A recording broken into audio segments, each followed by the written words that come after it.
Hello everyone, this is the second video on some basic concepts of chemistry. As you know that in previous video we have discussed definition of chemistry, importance of chemistry, some branches of chemistry, then classification of matter, physical quantities and their SI units as well as the units that we use in chemistry. So I have told you that the topic physical quantities and their units is going to be an important topic for physics also. So it makes that topic of double importance. So please watch previous video carefully. If you have not watched that video yet, I am giving you link in descriptions. Now in this video we will start with significant figures. So before studying significant figures, you know that the magnitude of any quantity is given in numerical value. For example, if I am saying 5 kg or 20 meter or 1000 kilometer or 59 seconds. So all these quantities are given in some values. Now these are the figures. These digits are called figures. So you know that there are some rational or irrational numbers. From the name of significant figures, you can see significant. Significant means of importance. The figures which are importance means these digits are called figures, and the figures means the digits which are important for us are known as significant figures. Now, how will you decide which figures, which digits are important to express a numerical value? So let's see what are the rules for significant figures. How do we decide which figure is significant and which is not? So the first rule of significant figures to decide the significant figures is that all non-zero digits are significant. Means every digit which is non-zero. For example, it is 539.25.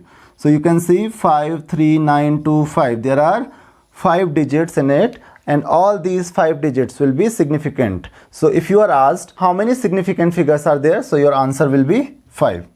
तो पहला case आपको रखना है. Significant figures का मतलब क्या है? Significant figures कौन सी होती हैं? सारी की सारी नॉन जीरो डिजिट्स जो होती हैं किसी भी एक्सप्रेशन में वो सिग्निफिकेंट होती हैं. For example 1 2 3 4 5. तो ये सारी की सारी डिजिट्स क्या होंगी? सिग्निफिकेंट होंगी. सेकंड रूल आपको ध्यान रखना है कि all the zeros between two non zero digits are significant. अगर दो नॉन जीरो डिजिट्स के बीच में कोई भी जीरो आता है तो वो भी सिग्निफिकेंट फिगर होगा. For example 10203.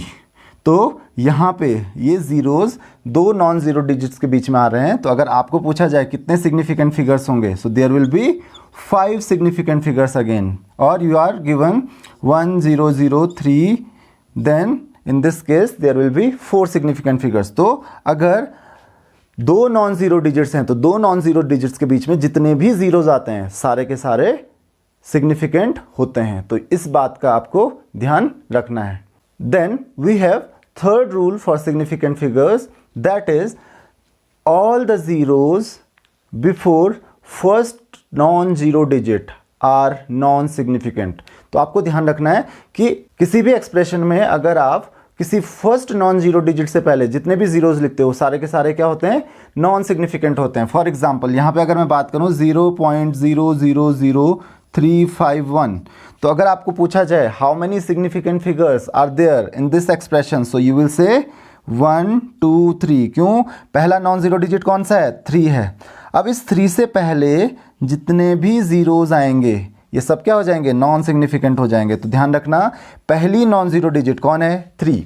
3 से पहले जितनी भी डिजिट्स आएंगी अगर वो जीरोज हैं तो सारे के सारे जीरोज क्या हो जाएंगे? Non significant figures. अगर यहाँ पे ध्यान रखना, अगर यहाँ पे 0 पॉइंट यहाँ पे 1 आ गया सपोज, तो फिर हम ये वाला रूल अप्लाई करेंगे क्योंकि अब ये जो जीरोज हैं ये दो नॉन जीरो डिजिट्स के बीच में है. तो दो नॉन जीरो डिजिट्स के बीच में जितने भी जीरोज होते हैं all are significant. Then it will have 1 2 3 4 5 6 7 significant figures. So please be careful in this rule that all zeros before first non-zero digit are insignificant, उनकी कोई सिग्निफिकेंस नहीं है। तो फर्स्ट नॉन ज़ीरो डिजिट से पहले जितनी भी डिजिट्स आती हैं वो सारी इनसिग्निफिकेंट होगी। The next rule is the zeros placed on the right hand side of the decimal are significant। तो आपको इस रूल का ध्यान में रखना है कि 15.0 है तो क्या बोला गया है, the zeros placed on the right hand side of the decimal। अगर ये डेसिमल है, डेसिमल के राइट हैंड साइड में जितने भी जीरोस होंगे वो क्या होंगे, सिग्निफिकेंट होंगे। तो अगर मैंने लिखा 15.00 और आपको पूछा गया कितने सिग्निफिकेंट फिगर्स हैं, तो यू विल से 1 2 3 4, ये भी काउंट होंगे। तो इसका मतलब अगर जीरो से पहले कोई भी अगर नॉन ज़ीरो डिजिट नहीं आती है तो सारे ज़ीरो इनसिग्निफिकेंट फिगर्स हो जाएंगे। बट अगर डेसिमल के बाद जो ज़ीरोज़ आते हैं वो सारे ज़ीरोज़ क्या होंगे, सिग्निफिकेंट फिगर्स होंगे। तो इस चीज़ का ध्यान में रखना। और वो कब होगा, जब उनसे पहले कोई नॉन ज़ीरो डिजिट हो। अगर यहाँ पे हमारे पास 0.02 है तो यहाँ पे 0.02 में केवल एक सिग्निफिकेंट फिगर होगी, तब आप इस जीरो को सिग्निफिकेंट नहीं मानोगे, भले ही ये जीरो के बाद आ रही है। क्यों, क्योंकि इससे पहले कोई भी नॉन ज़ीरो डिजिट नहीं है। तो डेसिमल के बाद जो डिजिट्स हैं वो सिग्निफिकेंट तभी होंगी जब उनसे पहले कोई नॉन ज़ीरो डिजिट है। तो होप कि आपको ये पॉइंट समझ में आ गया होगा। तो ये एक रूल हो गया। तो चलिए कुछ एग्जांपल्स देख लेते हैं। जैसे अगर आपको पूछा जाए 3.25, इसमें कितने सिग्निफिकेंट फिगर्स हैं, तो यहाँ पे सारी नॉन ज़ीरो डिजिट्स हैं तो no problem, there are 3 significant figures. अगर 6.002, how many significant figures are there, there are 1 2 3 4, यहाँ पे चारों काउंट होंगी अगेन। क्यों, क्योंकि दो नॉन ज़ीरो डिजिट्स के बीच में जितने भी ज़ीरोज़ आते हैं वो सारे सिग्निफिकेंट होते हैं। तो यहाँ पे 4 सिग्निफिकेंट फिगर्स हो जाएंगे। अगेन वन मोर क्वेश्चन 1.300, इसमें अगर पूछा जाए कितने सिग्निफिकेंट फिगर्स होंगे, तो 1 2 3 4, इसमें हो जाएंगे 4 सिग्निफिकेंट फिगर्स। क्यों, क्योंकि राइट हैंड साइड में डेसिमल के बाद राइट हैंड साइड में जितने भी जीरोस होते हैं वो सिग्निफिकेंट फिगर्स होते हैं अगर उनसे पहले कोई नॉन ज़ीरो डिजिट आती है। तो अगेन 0.0302, तो इसमें कितने सिग्निफिकेंट फिगर्स होंगे, तो this one and this one is not a significant figure. क्यों, क्योंकि ये फर्स्ट नॉन ज़ीरो डिजिट है 3, और 3 से पहले जितने भी जीरोज आएंगे वो सारे क्या हो जाएंगे, इनसिग्निफिकेंट फिगर हो जाएंगे। बट ये जीरो सिग्निफिकेंट होगा। क्यों, क्योंकि ये जीरो दो नॉन ज़ीरो डिजिट्स के बीच में आ रहा है। तो इसमें कितने सिग्निफिकेंट फिगर्स हो जाएंगे, 3। तो होप कि आपको समझ में आ गया होगा कि कैसे हम सिग्निफिकेंट फिगर्स का पता करते हैं। The next is significant figures in exponential notation. तो आपको पता है किसी भी नंबर को आप एक्सपोनेंशियल नोटेशन में कैसे लिखते हो। जैसे हमारे पास एक नंबर है 256000, तो जनरली हम एक्सपोनेंशियल नोटेशन में कैसे लिखते हैं, 2.56 इंटू 10⁻1 2 3 4 5। तो इस नंबर को हम इस तरीके से लिखते हैं। So this is the exponential notation of any number. Now अब हम अगर एक्सपोनेंशियल नोटेशन की बात करें तो एक्सपोनेंशियल नोटेशन में हम कैसे पता करेंगे कि किसी नंबर में कितने सिग्निफिकेंट फिगर्स होते हैं। तो एक्सपोनेंशियल नोटेशन में आपको ध्यान रखना है, ये जो 10⁻⁴ कुछ भी होता है आपको उसको नहीं देखना है। You have to see only the number before 10⁻⁴ something.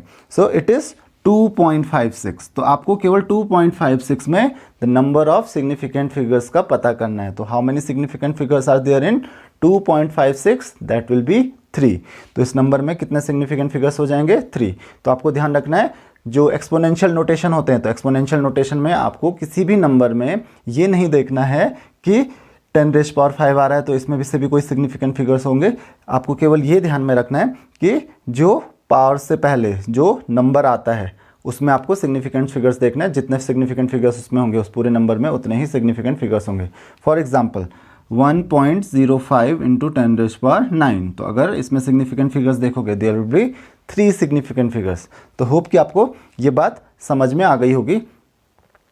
अब हम एक और चीज देखते हैं, that is what is the number of significant figures in addition and multiplication. तो एडिशन और मल्टीप्लिकेशन में थोड़ा डिफरेंट रूल्स हैं, ज़्यादा डिफिकल्ट नहीं है, बहुत इजी रूल्स हैं। बाकी सारे रूल्स तो सेम होते हैं, लेकिन सिर्फ एक रूल का आपको ध्यान रखना है, एक रूल एडिशन में और एक रूल मल्टीप्लिकेशन में, कि अगर मैं दो नंबर्स को ऐड कर रहा हूँ, फॉर एग्जांपल 11.5 प्लस 9.63, तो मैंने इन दो नंबर्स को ऐड किया, what will be my answer, 3 11 का 1 11 and 9, 20 and 1. So it will be 21.13. So this is the sum of these two numbers.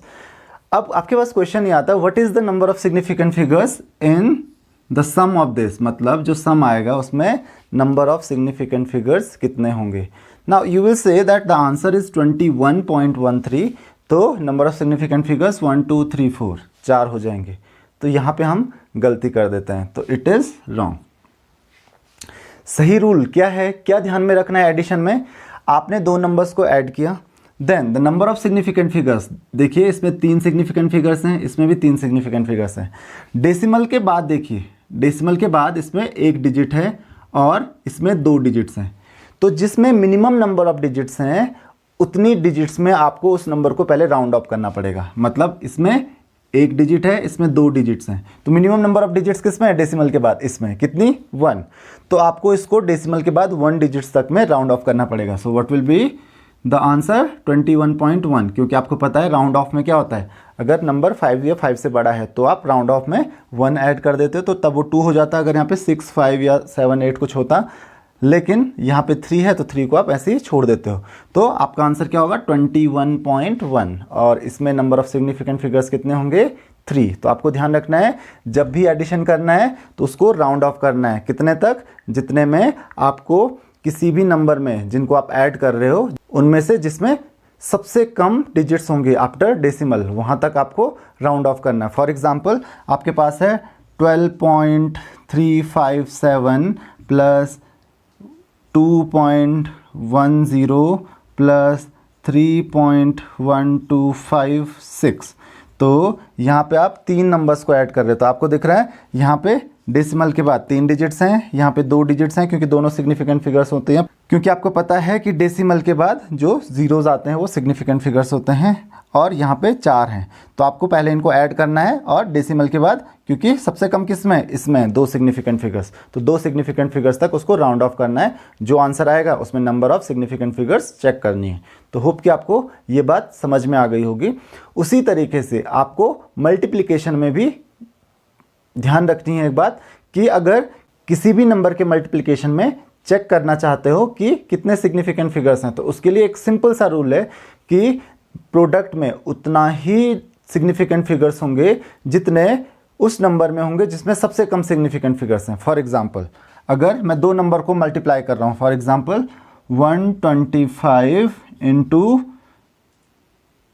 1.2, तो मुझे प्रोडक्ट देखना है कितना आता है, that is 1500, that is 1500.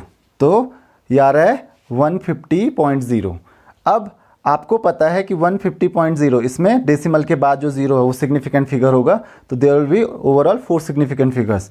But आपको क्या बताया गया, जिसमें सबसे कम सिग्निफिकेंट फिगर्स होंगे उतने ही सिग्निफिकेंट फिगर्स इसमें होंगे. तो आपको सिग्निफिकेंट फिगर्स के केसेस में कितने राउंड ऑफ करना पड़ेगा आपको इसको यहाँ तक, दैट इज 150. तो 150 में कितने सिग्निफिकेंट फिगर्स हो जाएंगे, 2, क्योंकि इसमें भी कितने सिग्निफिकेंट फिगर्स थे, 2. तो होप कि आपको ये बात समझ में आ गई होगी. या आप इसको इस तरीके से लिख सकते हो 1.5 इंटू 10⁻². तो इसमें कितने सिग्निफिकेंट फिगर्स हो जाएंगे, 2 सिग्निफिकेंट फिगर्स. क्यों, क्योंकि जो मिनिमम नंबर है आपके पास उसमें भी 2 ही सिग्निफिकेंट फिगर्स होंगे. तो जिस नंबर में सबसे कम सिग्निफिकेंट फिगर्स होंगे वही आपको लेना है. सबसे छोटा नंबर नहीं लेना है आपको वो नंबर लेना है जिसमें सबसे कम सिग्निफिकेंट फिगर्स होंगे. फॉर एग्जाम्पल किसी नंबर में ज़्यादा सिग्निफिकेंट फिगर्स हो सकते हैं जबकि वो नंबर छोटा हो सकता है. फॉर एग्जाम्पल यहाँ पे अगर 1.2256 रहता तो 1.2256 तो 125 से कम होता है, लेकिन ये नंबर में फिर 4 सिग्निफिकेंट फिगर होते हैं और इसमें 3 ही होते, तो आप 3 सिग्निफिकेंट फिगर्स लेते हैं. तो होप कि आपको ये बात समझ में आ गई होगी. अगर आपको सिग्निफिकेंट फिगर्स में कोई भी डाउट है तो आप प्लीज़ मुझे क्वेश्चंस कीजिए कमेंट बॉक्स में. तो जैसे कि मैंने आपको बताया, this is also important for physics. Physics में भी आपके पास टॉपिक है सिग्निफिकेंट फिगर्स. तो फिजिकल क्वांटिटीज़, यूनिट्स और सिग्निफिकेंट फिगर्स, ये बहुत इंपॉर्टेंट टॉपिक्स हैं, क्योंकि ये केमिस्ट्री में भी इंपॉर्टेंट हैं और फिजिक्स में भी इंपॉर्टेंट हैं, and they are equally important. Now our next topic is accuracy and precision. So the question is, what is the meaning of accuracy and precision? Let us understand it with the help of an example, and then we will see what is the definition of accuracy and precision. So for example you are playing a dart game. Dart game के बारे में आपको पता है, जहाँ पे आपको strike करना है सेंटर पे, जिसको आप कहते हो बुल्सआई। तो आपको पता है you have to strike here. अगर आप यहाँ पे स्ट्राइक करते हो तो आपको मैक्सिमम पॉइंट मिलते हैं। Now your aim is to be here. आपका एम ये है कि आपको यहाँ पे स्ट्राइक करना है। बट क्या आप सक्सेसफुल होते हो यहाँ पे स्ट्राइक करने में? The answer is not always. कभी कभी आप सक्सेसफुल हो जाते हो और कभी नहीं होते हो। तो जो आपका एम है, जो रियल वैल्यू है, जो आप चाहते हो, अगर आप उस पर स्ट्राइक करते हो तो उसका कितना क्लोज आप स्ट्राइक करते हो, दैट इज़ योर एक्यूरेसी। वो आपकी एक्यूरेसी है। अगर आप यहाँ पे स्ट्राइक करते हो तो आप उतने एक्यूरेट नहीं हो, लेकिन अगर आप यहाँ पे स्ट्राइक करते हो या यहाँ पे स्ट्राइक करते हो तो आप ज़्यादा एक्यूरेट हो। अगर आप यहाँ स्ट्राइक करते हो तो आपकी एक्यूरेसी बहुत कम है। Then similarly what is the precision. तो एक्यूरेसी के बारे में तो आपको समझ में आ गया। So how can we decide the definition of accuracy? It means the extent to which the measured value of any quantity can be near or close to the true value is called accuracy. Now let's see what in case of measurement. measurement के case में क्या होता है? यहाँ पे हमने क्या बोला कि आपकी जो true value है, उस चीज़ की true value है, आपकी measured value उस true value के कितने close आई, उसको हम कहते हैं एक्यूरेसी। फॉर एग्जाम्पल मेरे पास कोई भी ऑब्जेक्ट है। अब इसका जो मास है वो है 200 ग्राम। अब इसका मास 200 ग्राम है, वो इसकी ट्रू वैल्यू हो गई। ट्रू वैल्यू इसकी क्या है? 200 ग्राम। अब आपके पास क्वेश्चन ये आता है कि अगर आपको मीज़र करना है इसको, तो आपको पता है वेइंग मशीन जो होती है वो हमेशा इतनी एक्यूरेट तो होंगी नहीं।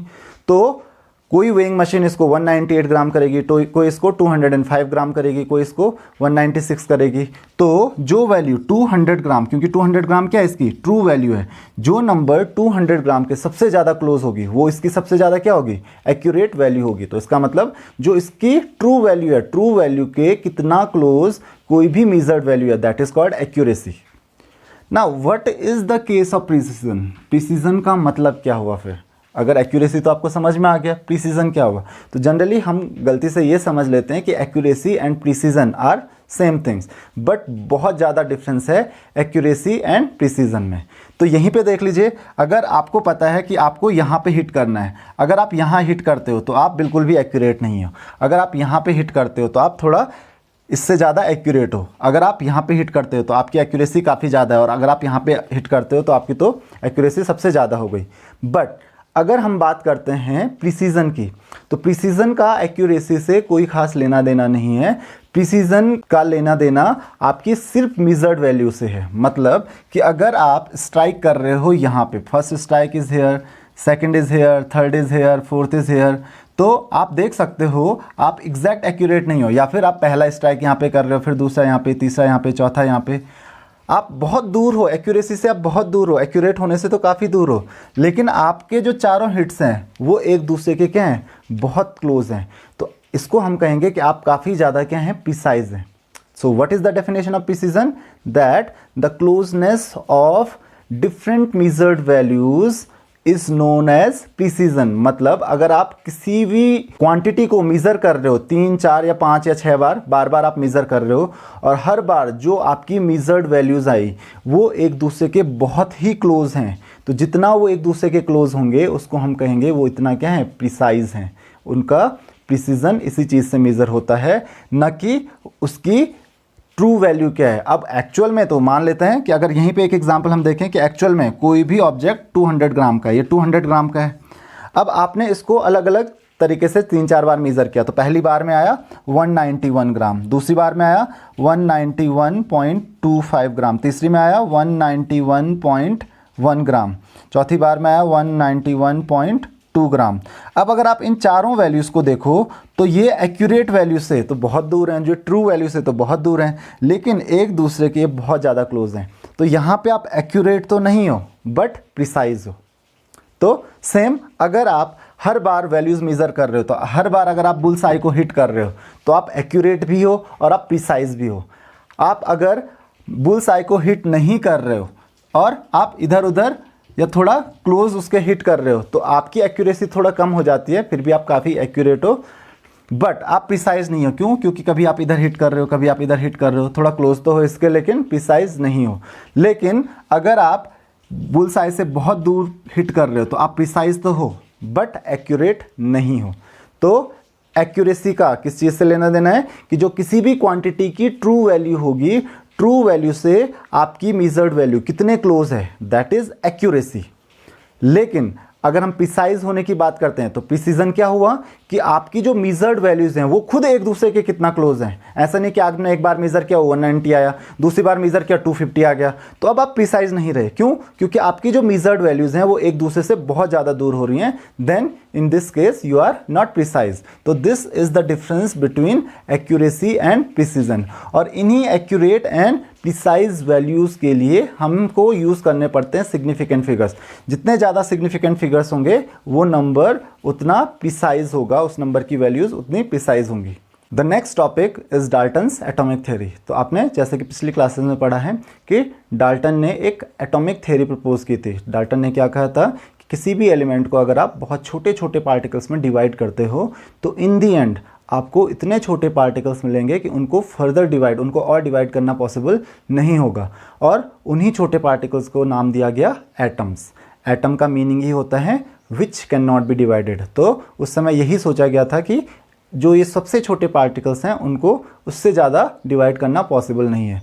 तो डाल्टन ने एक थ्योरी रखी थी, कुछ पॉइंट्स थे, कुछ पॉस्टुलेट्स थे उस थ्योरी के। So we are going to study those postulates in this topic. Now let's see what are the postulates of Dalton's atomic theory. तो कुछ पॉइंट्स हैं जिनको आपको ध्यान रखना है। First is every element is made of small discrete particles known as atoms. तो हर एक एलिमेंट बहुत छोटे छोटे पार्टिकल्स से मिलकर बना हुआ है और उन छोटे छोटे पार्टिकल्स को हम कहते हैं atoms. The second point about atom is that atom is indivisible. It means atom can not be divided further. तो एटम इनडिविजिबल है, आप एटम को डिवाइड नहीं कर सकते हो। इसका मतलब एटम से छोटा कोई भी पार्टिकल पॉसिबल नहीं है। Then the third point that is atom is indestructible. आप एटम को डिस्ट्रॉय भी नहीं कर सकते हो। The fourth point, the atoms of same element are identical in all aspects like in mass, in size, in shape. तो आपको इस चीज़ का ध्यान रखना है कि सेम एलिमेंट के जितने भी एटम्स होते हैं all are identical in all aspects. मतलब एक जैसे वो होंगे कि अगर उनका मास है, मान लेते हैं हम लोग हाइड्रोजन एटम्स की बात कर रहे हैं, हाइड्रोजन के सारे एटम्स का मास एक जैसा होगा। अगर सोडियम एटम्स की बात करें तो सोडियम के सारे एटम्स का मास एक जैसा होगा, उनका साइज एक जैसा होगा, उनका शेप एक जैसा होगा। तो ये कहता है कि एक एलिमेंट के जितने भी एटम्स होते हैं वो सारे आइडेंटिकल होंगे। Next point, the atoms of different elements are different in all aspects. मतलब दो अलग अलग एलिमेंट्स के जो एटम्स होते हैं वो एक दूसरे से डिफरेंट होते हैं इन ऑल एस्पेक्ट्स, हर तरीके से। उनका मास डिफरेंट होगा, उनका साइज डिफरेंट होगा। तो जितने भी ये प्रॉपर्टीज़ हैं दो अलग अलग एटम्स की, दो अलग अलग एलिमेंट्स की, दो अलग अलग एटम्स की, उनकी प्रॉपर्टीज़ डिफरेंट होंगी एक दूसरे से। लेकिन अगर हम बात कर रहे हैं सेम एलिमेंट के एटम्स की तो वो सारे एक जैसे होंगे। उनका मास, साइज और उनकी केमिकल प्रॉपर्टीज़ सब एक जैसे होंगे। तो इस चीज़ का आपको ध्यान रखना है। Next point is that the atoms of same और different elements combine together to form the molecules. तो सेम एलिमेंट है या फिर डिफरेंट एलिमेंट्स हैं, उनके एटम्स कंबाइन होते हैं, मॉलिक्यूल्स फॉर्म करते हैं। ये तो आपने देखा भी होगा। फॉर एग्जांपल, दो नाइट्रोजन के एटम से बनता है नाइट्रोजन मॉलिक्यूल और दो ऑक्सीजन एटम से ऑक्सीजन मॉलिक्यूल या फिर ओजोन मॉलिक्यूल। सिमिलरली अगर वाटर की हम बात करें तो वाटर मॉलिक्यूल किससे बनता है? दो हाइड्रोजन एटम्स और एक ऑक्सीजन एटम से। Similarly ammonia, 3 hydrogen atoms and 1 nitrogen atom. तो यहाँ पे आपको दिख रहा है कि एटम ऑफ सेम एलिमेंट और atom of different elements combine to form molecules. And the last point which is quite important that when the atoms of different elements combine to form a compound। आपको पता है कि different elements के atoms जब combine होते हैं तो वो compounds form करते हैं। तो when the atoms of different elements combine to form the compound they do so in a simple whole number ratio। तो अगर दो या दो से ज़्यादा एटम्स, दो या दो से ज़्यादा एलिमेंट्स के कंबाइन होते हैं कोई मॉलिक्यूल फॉर्म करने के लिए, तो उनके नंबर ऑफ एटम्स का जो रेशियो होगा वो एक सिंपल होल नंबर रेशियो होगा। जैसे अगर हम यहाँ पे वाटर की बात करें तो 2 एटम्स हाइड्रोजन के हैं और एक ऑक्सीजन का है, तो एक सिंपल होल नंबर रेशियो मिल रहा है, बहुत छोटा सा होल नंबर रेशियो मिल रहा है 2:1। यहाँ पे नाइट्रोजन का 1 एटम, हाइड्रोजन का 3 एटम, तो 1:3। उसी तरीके से आप और भी एग्जाम्पल्स देख सकते हैं, जैसे कार्बन मोनोऑक्साइड, तो 1 एटम कार्बन का, 1 ऑक्सीजन का, तो रेशियो हो गया 1:1। तो अगर एटम्स 2 या 2 से ज़्यादा एलिमेंट्स के कंबाइन होते हैं कोई मॉलिक्यूल फॉर्म करने के लिए, तो उनका जो रेशियो होता है एक सिंपल होल नंबर रेशियो होता है। तो these were a few important points about Dalton's atomic theory. But now the question is, do we accept Dalton's atomic theory in modern chemistry? No. Why? Because there are so many limitations of Dalton's atomic theory. तो इतनी ज़्यादा limitations होने की वजह से हम Dalton's theory को accept नहीं करते हैं। तो ज़रा अब हम लिमिटेशंस के बारे में देख लेते हैं, और लिमिटेशंस कहाँ से पता चलेंगी? उसके पोस्टुलेट से। तो हमको डाल्टन्स एटॉमिक थ्योरी के पोस्टुलेट्स को देखना है और फिर उस पर बेस्ड लिमिटेशन देखनी है। तो डाल्टन्स एटॉमिक थ्योरी में कुछ पॉइंट्स थे जो हमें बाद में पता चलता है कि these were not correct.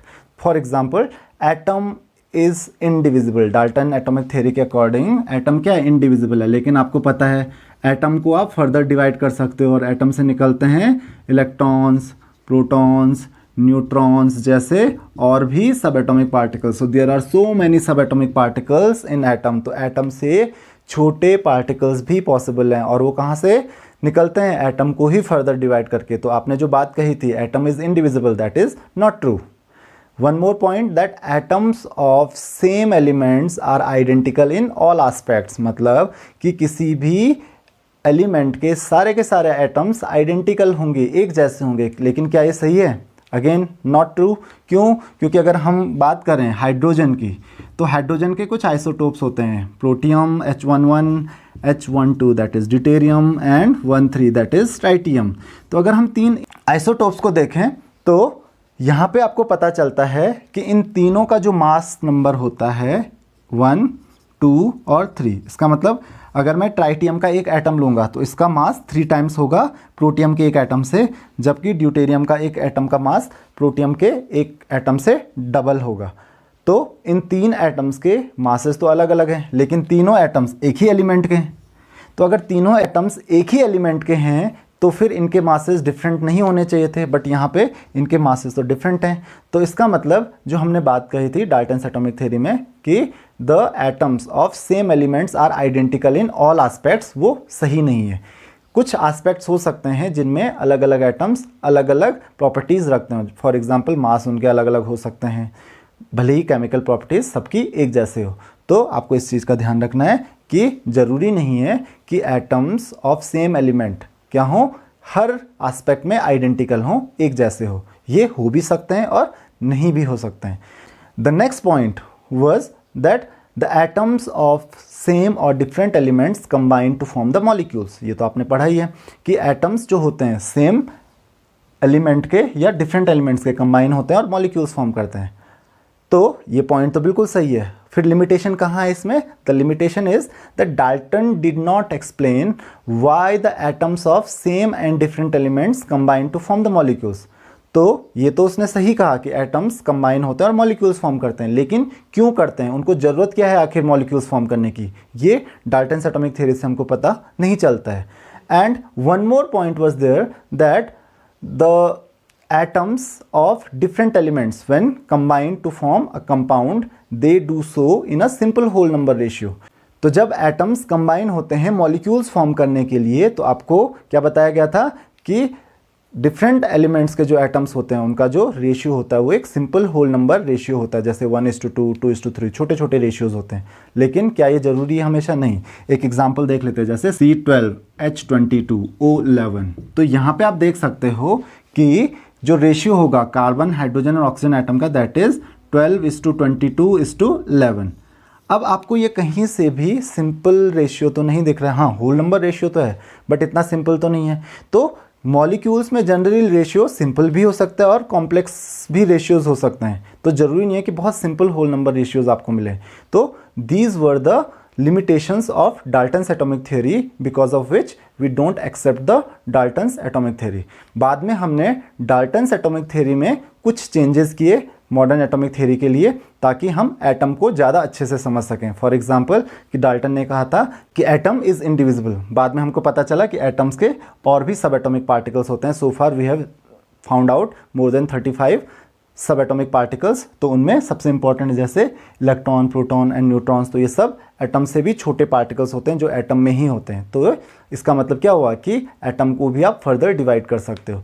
Then the points that atoms are identical, atoms of same elements are identical in all aspects. तो यहाँ पे भी हमने कहा कि ज़रूरी नहीं है कि वो सेम रहें, एक जैसे रहें, वो अलग भी हो सकते हैं. दे मे और मे नॉट बी आइडेंटिकल. फिर डाल्टन एटॉमिक थ्योरी का एक ड्रॉबैक था कि उसने ये नहीं बताया था कि जो एटम्स होते हैं सेम या डिफरेंट एलिमेंट के, why do they combine to form molecules. तो इसको हम नेक्स्ट कुछ चैप्टर्स में डिस्कस करेंगे क्योंकि ये एक बहुत बड़ा टॉपिक बन जाता है. तो उसको हम केमिकल बॉन्डिंग में डिस्कस करेंगे कि क्यों एटम्स कंबाइन होते हैं और मॉलिक्यूल्स फॉर्म करते हैं.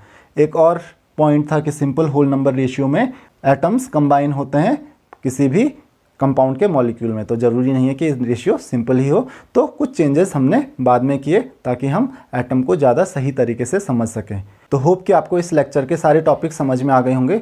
अगर आपको किसी भी टॉपिक में कोई भी डाउट है तो आप क्वेश्चंस कर सकते हैं कमेंट बॉक्स में. Thank you very much.